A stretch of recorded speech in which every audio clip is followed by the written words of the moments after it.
This is the Rays POSTCAST, your instant game reaction for the Tampa Bay Rays, part of the Locked On Podcast Network. Your team every day. Hello and welcome to a victorious, much-needed, add whatever in it, win for your beloved Tampa Bay Rays. And welcome into the Rays POSTCAST, your instant spot for Rays reaction after every single game. My name is Jonathan Shields. You can follow me on Twitter at Johnny10Shields. Again, posting very regularly over there. So, in this one, we're going to be talking about how shut down that bullpen was in some very key times. We're going to talk about how Zack Latell, even though he didn't have his best stuff, showed up when it matters most. And then we're going to look ahead to how the Rays can get the series win tomorrow. But first, we're going to talk about how clutch that offense came up. This is what you'll be talking about. Everything was dead in the water for the Rays. I'm not going to lie to you guys. Their offense was very bad through the first 7 innings. And, they had flashes there. And it was, the one that was really punching the gut was when Danny Jansen missed a home run by literally 4 inches. And then he missed a double by, another 2 inches. So it was just good that the Rays finally got, a break. And they got a break in yesterday's game, and they didn't capitalize. And if you're an Astros fan, I'd be pretty mad because you should be up 2-0 in the series. And the Rays aren't playing their best baseball right now, but they don't have to be. They just need to tread water. And getting a win like this is part of treading water. So, before you get to that 8th inning, the Rays get a runner on, not really do anything with it. And it was like the Astros, again, the Astros just look like getting hits and getting guys to score position look so effortless. And literally looks like painful at times for the Rays until that last inning. And, there's a lot of guys that we need to shout out. I thought Christian Moreau was great today. His at-bats, especially that bat in the 9th, was just huge. And then when Wallace hit that sac fly, I didn't know if it was deep enough for him to score, but it ended up being deep enough. And that was, a relief to see. Brandon Lau, his at-bat in the 9th inning, just massive, right? Just not trying to do too much with the ball. When you think Brandon Lau going up there, you think he's going to go out there, try to swing for the fences, walk off the game. No, he did what that ball, made him do and just flip it out there and just get a huge double. But the biggest break in the game was when Curtis Mead was down 2-0 and got hit by the pitch. That's when it was like, and BA said on the broadcast, he said the Rays need to take advantage right now. And they did. Yandy got a hanging slider. Boom. So it was ironic. So Cabby hits the ball that should have been caught. It was dropped, still ends up in a force out. It still benefited the Rays because the Rays were able to get a faster runner on. So you had Meisner and Cabby on, and who knows what happens. I still think the Rays would have scored there, but a funny situation there. But all of a sudden, 2nd and 3rd, 1 out, and all that leads to our turning point of this one. Time to reveal where the game was won or lost. It's the turning point. Yeah, it's a Aranda 2-run single against a lefty, and a tough lefty at that, right? I mean, this guy, he has a wicked slider, which is really tough for lefties to pick up. His fastball doesn't blow you away, but he places in really good spots. But Aranda, man, 101 off the bat, and just, you can almost feel the sigh of relief. I'm over in St. Pete. I could hear the sigh of relief all the way across the bridge in Tampa. I mean, that's that's what it was. It was literally just finally, we take advantage. We take advantage of a break. And Aranda, that's the biggest part of the game, period. And I tweeted, what a big spot for the guy that has been the Rays' best hitter this season.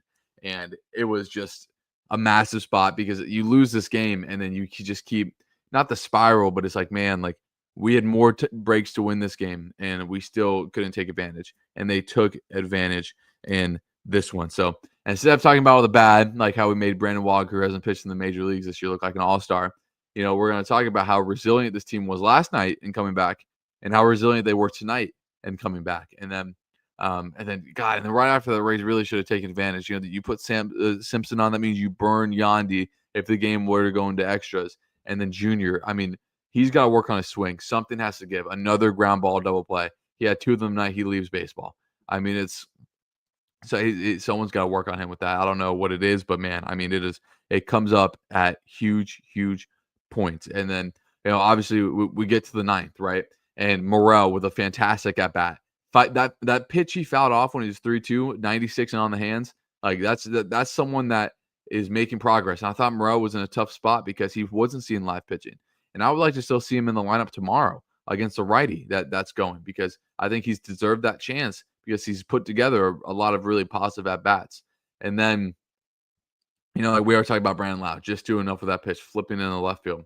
And then, Josh Lowe comes up, and I think second and third, one out, like Josh Lowe needs to win the game right here. And he really just has a horrific swing on a tough pitch and on the hands, just pops it up. Literally the worst thing that could have happened there. Not the, one of the worst things could happen there. And then it's literally the same situation as last night. Taylor Wall's up. I know last time he was up to tie the game. This time is up to win it. You're down 1-2. It should have been strike 3 called, but the Rays get another break, right? And Taylor Walls takes advantage because it's just deep enough. And again, there's Morel with the speed.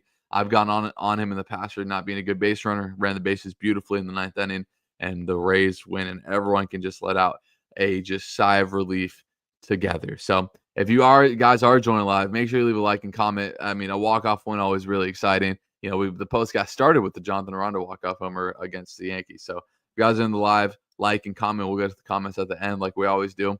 If you guys are watching the replay, like and comment, and join us on live afternoon game tomorrow. I know the getaway games are always a little interesting on who shows up, but afternoon game. So hopefully you get a lot of people in. Hopefully the Rays coming in for a series victory. But like I said, we'll get to all the comments at the end of the video as we always do. But we're going to talk about the pitching and who I think the player of the game is right after this.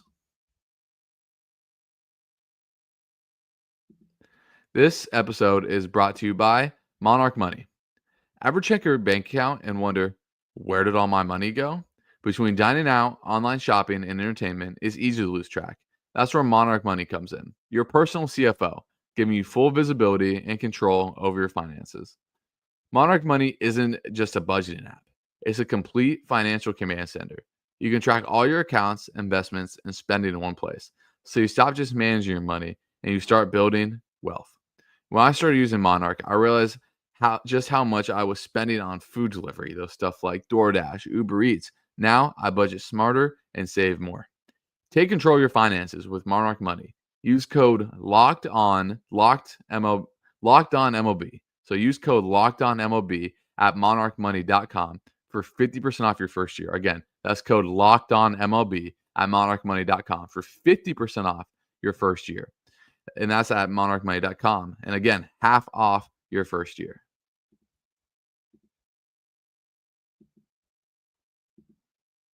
So, let's talk about Zack Latell, because this guy just keeps on stacking really good outings, right? And again, today, I thought it was even more admirable because he didn't have his best stuff. It took him, over 100 pitches to get through 5 innings. But if you go look at his final line, it's not going to blow you away, right? He went 5 innings, 7 hits, 2 earned. But the biggest thing, 6 strikeouts, 0 walks. Zack Latell is in the zone more than any other pitcher. And you look at his outings.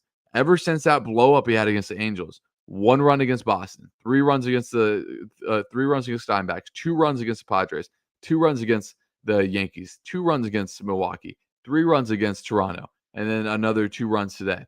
If you're a starting pitcher, your job is to go out there and get a quality start. Go 6 innings, allowing 3 or less runs. That's a quality start. And that's all Zack Latell has been doing. And that's all you can ask out of your 5th starter. So, yeah, I mean, this is all you can ask for. But now we're going to get to the player of the game. This is the Locked On Player of the Game. And I'm going to cheat again a little bit because I'm going to give it to a group. I thought the bullpen is going to end up being the unsung hero of this game. The bullpen combined the last 4 innings, only gave up 1 hit, struck out 7, only gave up 1 walk. Just dominant stuff from this bullpen. That's what I thought this bullpen was going to be, going in. Just the shutdown pairing. Uceta had a big bout bat. I mean, your 4 best relievers want to throw in Orsi, that's fine. Uceta, Clevenger, Fairbanks, Rodriguez, Orsi. Those are your guys until Kevin Kelly comes back too, which hit big ups there for Kevin Kelly. Started his rehab start, but that is the group, and they were shut down when they needed to be. And Taylor Wallace said in the postgame interview, he said, if you only give up 2 runs, we should win that game, and the Rays should win that game. So that's why it was even more important for the Rays to come out and win this game. So there was a lot of negative storylines building in this game because, of course, Isaac Brady's hits another home run. He's just I guess he's going to turn into a Rays killer. So it's really, really good to, Isaac is a great player. And, the Astros score first again. Isaac homers, Rays get dominated by lefty. Their offense isn't showing up. And then that's just baseball, man. They completely flipped the script and they showed up when they needed to most. So we're about to get to the comments, guys. If you guys have a comment, leave it in there. We're about to start getting to them right now as we go to Jack's takes. I saw this one before. This was really cool. So he says, let's go. Finally a happy ending. And now let's beat him tomorrow. Where he says, where yours truly will be singing the national anthem with my quartet. That's awesome, Jack. Good luck to you tomorrow. That is super, super cool. So as we say, Arginus, go to Arginus, says, no frustrating episode tonight. Yay. My whole family kind of knows, when I'm going live. And, we always go for a Rays win. Because we don't want a frustrating episode. So very, very big. As we go to Gary, says, love the way they came back tonight, manufacturing runs with a double steal, something not to last night. They won the Rays way, right? The Rays have one home run since the Toronto series where they hit like 4 in 3 games. So they're winning the Rays way. They're winning with small ball. They're winning with defense, winning with pitching. So really good for them to get back to their roots. We go to Jose Rodriguez. He said, let's see if they can win a series at home. Now, when I say that, I yelled at my TV, was hoping he wouldn't strike out. And, it should have been a call to strike 3, but it was, a huge, huge break for the Rays, and they took advantage of it. That's all I can ask for. Baseball, the human element is part of what makes baseball so great. So, it was very important for the Rays, to get on track there. As we go to Mike H this time, says Aranda has really impressed me this year. I didn't see it coming, and Taylor got the Gatorade bath. Yeah, I mean, you see Taylor Walsh post-game interview, and you kind of like see not the stress he's under, but you see he's taking a toll on him. He's a human. He's not trying to hit 180, 186. He's trying to do his best. So it was good, for him to get that, because man, if he would have got out there with another chance to win the game, I mean, I think Rays Nation would have kind of just been so much against him. I think it could have been kind of insufferable from there. So I see a lot of comments about where the Rays are going to go. I mean, let's celebrate this Rays win. I don't want to worry about where the Rays are going to go. As we see, Gary goes, wasn't thrilled about Josh Lowe batting 7th. Any thoughts? He's only batting 7th because it's a lefty, and Josh is like, I wonder if I can pull up his splits real quick in his lefties, because optically, from just an outside point of view, he looks really uncomfortable against lefties. So I know that he hasn't had like the most success against lefties. So, but like I said yesterday, you got to put your best guy in there, right? So last year against lefties, Josh Lowe in 45 at-bats hit 222. 2023, kind of a bigger sample size when he had a better year. 63 at-bats, he hit 238. 2022, when he got kind of a cup of coffee, 42 at-bats, he hit 0.95. So he's just, he's a sub 220 hitter against lefties. So that's the only reason why he was batting 7th. Expect him higher expect higher tonight or tomorrow. Expect him to hit higher tomorrow as the Rays finally face a righty. So yeah, I mean, look, guys, the Rays, I don't think are going to go to Orlando. We shouldn't. We should be celebrating this this Rays win. I will tell you guys this. I would be very surprised if the Rays went to Orlando. I'll just say that now. Hopefully that kind of eases your guys' feelings. So let's preview tomorrow. Tomorrow's game is Rays go for the series win. Hopefully, if you guys get some more comments in there, as tomorrow, guys, it doesn't get any easier. That's why it was so important to get this one. The Rays will face one of the best pitchers in baseball. One of the guys that's been one of the best pitchers in baseball. Afternoon start tomorrow. Hunter Brown, 6-2, 1.43 ERA, less than 1 WHIP, 0.83 WHIP. What that means is he's not even allowing a base runner per inning. That's how good he's been. 67 strikeouts to 14 walks. I mean, this guy has just been dynamite for the Astros. I mean, he's been their ace. He's allowed 4 runs. I mean, guys, you guys got to go look. Yeah, since April 9th, 0 runs, 6 innings, 10 strikeouts. 0 runs, 6 innings, 8 strikeouts. 0 runs, 7 innings, 9 strikeouts. 0 runs, or 1 run, against the Royals. So he went 4 starts. He went 6, 12, 18. He went 23, 24 innings, only giving up 1 run. And then how dare he give up 3 runs to the White Sox? And he's coming into this one. He's coming off 8 innings, 1 earned against the Rangers, one of the best offenses in baseball. So it is just a daunting task for the Rays, and the Rays sent Taj Bradley the bump. And Taj, um, he's been inconsistent, just like any young pitcher has been. Last time out, he went 4 innings against the Marlins, and he really struggled. He gave up 3 walks. He was really sharp for a time there, and then things just kind of unraveled in that 4th inning for him. But against the Brewers the time before that, he went 6 innings, only 2 runs. So need a quality start at Taj tomorrow. That is, the key number 1. And then, try to get to Hunter Brown early. The Rays are better against righties. Let's hope that, after seeing so many lefties, they're somewhat relieved after seeing a righty. But and then, then we go into an off day for the Rays, and then the Blue Jays come down with with how poor the Rays have played this in these first 2 games, just having the ability to get a series win is massive. Just massive, because then you got Drew Rasmussen going on the mound the first game against Toronto, and Rasmussen has been your best pitcher, I think, so far this season. So, yeah, I mean, look, Rays, like I said, the Rays had, so many times this season the breaks have gone against the Rays. Excuse me, the last 2 games, the breaks have gone for the Rays. They didn't take advantage yesterday. They took advantage today. Let's see if they can just go out and outplay the Astros tomorrow. The Astros lineup isn't daunting, even though that Myers kid is turning into prime Willie Mays or Barry Bonds in this series. But you look at the Astros lineup, Yordan Alvarez isn't in there. Obviously, Kyle Tucker got traded to the Cubs. I mean, after you get honestly past their top 3, if you go and their lineup, like Pena's a stud, Paredes is a stud, Altuve's a stud, Christian Walker is a Gold Glove first baseman, hitting sub 200. Outside Jacob Myers, there's no one else in this lineup like you fear.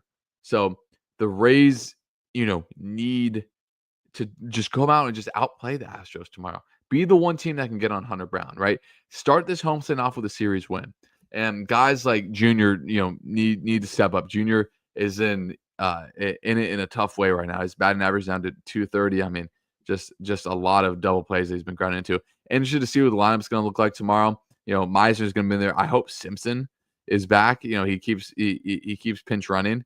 So I hope that, he's back and get back in the lineup tomorrow. I still wouldn't take Cabby out of the lineup. I know he had a tough game today, but I would start him at short. Obviously you're going to have Lau, Aranda, freaking Ben Wartvett's going to get the start tomorrow. I just realized that. So, an 8-9 of Walls Wartvet is tough. An 8-9 of Cabby Wartvet, or however they want to, kind of structure it, a little bit better. So interested to see if they keep Morel in the lineup with how good that he's been playing. But, I'd assume that they're going to go all lefties in the outfield with Simpson, Meisner, Lowe, and then whenever for that. And quick, Jose said, when's McClanahan coming back? I wouldn't expect him back until the All-Star break, if I'm being honest. It's just really tough with the tricep stuff that he's dealing with. So, again, guys, Rays went on a walk-off 3-2 against the Astros. Much needed win. Everyone breathed a sigh of relief. No frustrating postcast, no angry postcast, just another a win, a much needed win. As Arginus says, we'll get the last one. Should we check out Austin Barnes? I believe Austin Barnes was the guy that got DFA'd by the Dodgers, and I don't, he's another guy. He is the guy that got DFA'd by the Dodgers. Really good defensive catcher, got DFA'd, and is he an upgrade for Ben Wartvet? Probably, but I mean, this is a guy that hasn't hit. I'm going to pull up his baseball reference real quick. He is actively hitting, or I guess he hit 260 last year, but it's a guy that plays basically every other day and is not, kind of that good hitter. He has 3 home runs the last 3 seasons combined. So, I don't know. I wouldn't, anything might be an upgrade for Ben, but they definitely want a lefty catcher to pair with Jansen, I would think. So, yeah, but again, we're going to end it here, guys. I appreciate everyone that joined. If you guys made it all the way in, like, comment, subscribe, send it to someone, and we hope to come to you tomorrow after the Rays pick up a series victory against the Astros. We will see you then.